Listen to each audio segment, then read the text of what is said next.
Hello সবাইকে। আজকে মাছ ভাজতেছি, মাছ দিয়ে ভুনা করব। তো এখানে খুব বড় বড় মাছ ছিল, যেটা আমি ছোট ছোট করে কেটে নিয়েছি। এটাকে সুন্দর করে ভেজে নিব।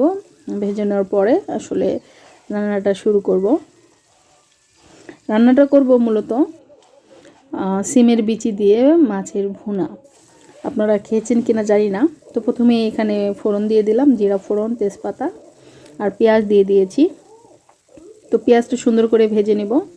আসলে ভাজতে গিয়ে দুই একটা সিমের বিচিও চলে এসেছে। তো খুব সুন্দর করে ভেজে নেওয়ার পরে আসলে এর মধ্যে দিয়ে দিব আদা বাটা, জিরা বাটা এবং দিয়ে দিব লবণ, হলুদ এবং মরিচের গুঁড়ো। সব কিছু দিয়ে সুন্দর করে এটা ভেজে নিব।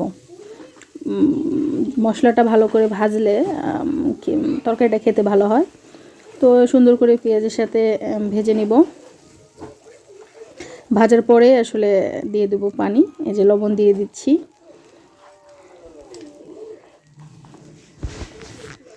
হলুদ দিয়ে দিলাম এবং পরিমাণ মতন মরিচের গুঁড়ো। যেহেতু এখানে টমেটো দিব, তো মরিচের গুঁড়ো বা ঝালটা একটু ব্যালেন্স করবেন, তাহলে খেতে ভালো লাগবে। তারপরে দিয়ে দিলাম পানি। পানির পরে এই যে দেখতে পাচ্ছেন একদম কষিয়ে নিয়ে পানি উঠে গেছে। যখন এরকম হবে তখন টমেটোগুলি দিয়ে দিবেন। তো আবার এটি সুন্দর করে নেড়ে চেড়ে আমি ঢাকনা দিয়ে দিয়েছি। তারপরে সিমের বিচিগুলো দিয়ে দিলাম। তো সব কিছু একবারে দিয়ে আমি এটা সুন্দর করে মিক্সড করব এবং কষাবো। তারপর হালকা একটু পানি দিয়ে ঢেকে দেব।